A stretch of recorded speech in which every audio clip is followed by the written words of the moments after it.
Namang hindi naman talaga magpapakilala kapag mayroong gagawin na wrong move. O, di ba? Hi mga kasuka! Mga kasuka! Mga kasuka! Good morning! Good morning mga kasuka! Sa panibagong araw tayo guys. Ay, kasuka pala. Gusto ko lang talagang durogin. Yun lang. Hindi, joke lang. Yung mga tao kasi ngayon, wala na silang nakikita kundi Duterte, Duterte, Duterte, Duterte, Duterte, Duterte. Grabe, napaghahalataan na talaga kayo. Kasi pag nanalo ang mga delivery boys, pag nanalo ang mga delivery boys, Yun lang. ay ano pala tawag sa kailangan? Delivery boys. Hindi lang suka ang i-deliver nila sa inyo. Basta pag nanalo ang mga delivery boys, sila, kasi napaghahalataan na talaga sila guys. Mga kasuka pala. Oh, nagkakamalitan ako.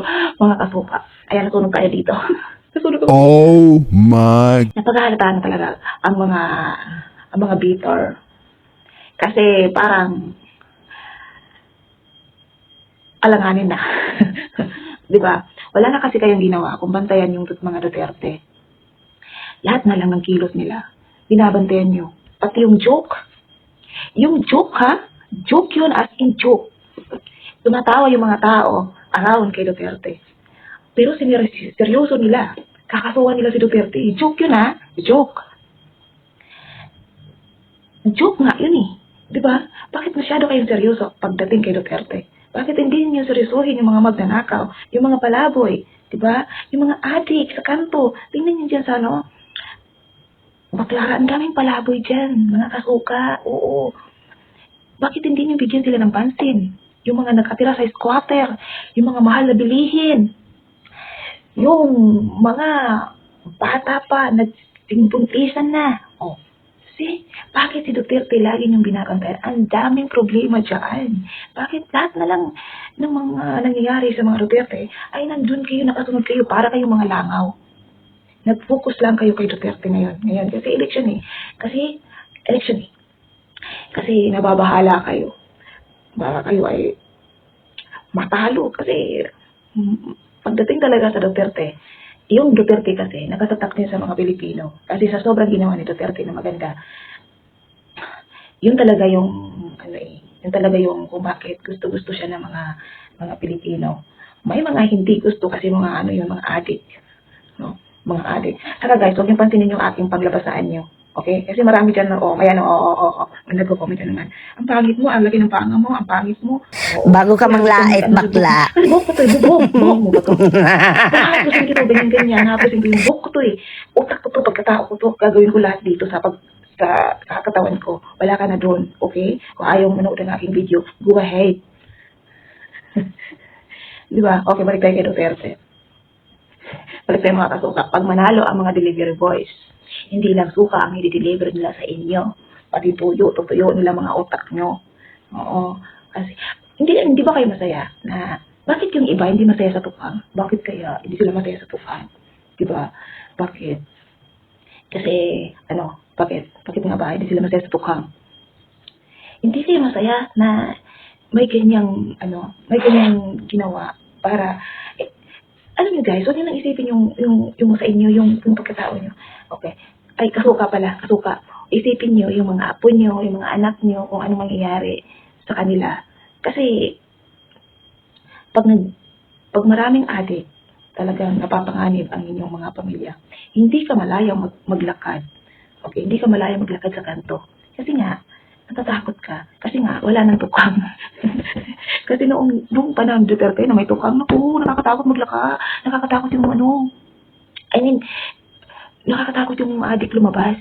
Yun. Ikaw, malaya kang maglakad. Kasi nga, panatag ka sa sarili mo na walang mangyayari sa'yo. Yun. Kaya ngayon, di ba? Yung nanglait. Tama nga sinasabi ni Manny Pacquiao. Ay, matalino talaga tayo. Oo, sobrang talino natin. Oo nga. Kasi, yung nanglait, hindi niyo pinapansin. Hindi niyo pinapansin, kakasuka namin, bakit yun nanglait? Oh, si Duterte na nag-joke. Kakasuhan nyo. Kaya talino talaga natin. Sobrang talino natin, di ba? Oh, O si Manny noon, sabi niya, bakit niya ibubuto yung mga Marcos, magnanakaw, milyon, trilyon ang ninakaw, ang corruption. Eh bakit ngayon kasama mo na sa entablado ay tinaas yung ano mo, yung kamay mo? Ay, ang talino talaga natin. Sobrang talino talaga natin. Oo, tama ang sinasabi ni Pacquiao. Sobrang talino mo. Ikaw, Pacquiao, anong trip mo sa buhay, ha? O. Yung matanda, na kumuha ng mangga sa kapitbahay, nakulong. Pero yung magnanakaw ng milyon, trilyon, ay, ang laya nila. Walang hindi na kukulong. Ay, ang talino talaga natin. Sobrang talino natin talaga. Oo, tayo na pinakamatalino sa buong mundo. Yun. Diba? Yun ang sabi ni Pacquiao eh. Ang mga Marcos, billion, trillion ang corruption. Hindi na totoo. Tapos ibubuto natin. Ano ang talino natin. Ito yun. Tapos Di yung ba? mga ganun. Ang talino na talaga natin. Kasi Oo. Alam nyo, grabe na talaga. Sobra na. Sobra ng pangigipit na. O, pero si ano ngayon, yung ating Pangulo. Past 3 years, hindi ganun siya ka-active. Pero ngayon, election, ang dami na yung pinapalabas na ginagawa niya. Kasi nga election, kaya mag-isip-isip kayo guys. Huwag na kayong pabudol-budol. Kasi tingnan mo, sa 3 taon niya, wala siyang masyadong Pero ngayon, eleksyon, ako, araw-araw na siya nagsumasama sa mga rally. Kasi nga, election. Andyan na naman siya. Mag-promise na naman siya. Namimigay siya ng ayuda. 20, hindi niya maibigay. Ngayon pa. Dito wala ko. Kakatuwa nila mga fake news. Kakatuwa niyo mga fake news, yung galing naman sa inyo ang fake news. Ano ba yan? Di ba, Tikilay? Pero anyway guys, Tikilay ay may pasabog. Pero ito ay voice ni Super DM. Pero ang galing talaga ni Ate Kilay umakting. Magaling talaga siya umakting. Okay, let's go. Malaking katangahan na ginagawa nila mga ka-over. May nag-message kasi sa akin mga ka-over, fake page siya. Okay, malamang hindi naman talaga magpapakilala kapag mayroong gagawin na wrong move. O, di ba?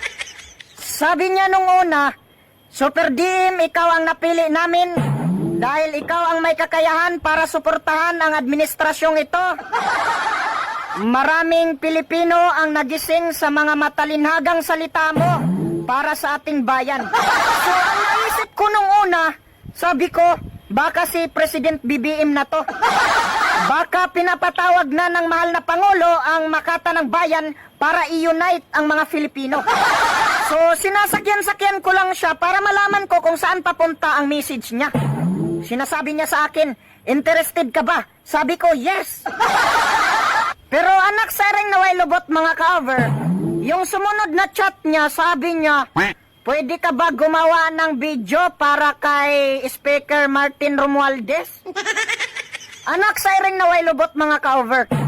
Naisip ko sa sarili ko, paano ko ipagtanggol yan si Speaker? Hindi ko naman nakikita ang kanyang ginagawang mabuti. Kung si Duterte pa ang magsasabi, wala naman niyang ginawang mabuti. Anak sareng naway lubot mga ka-over.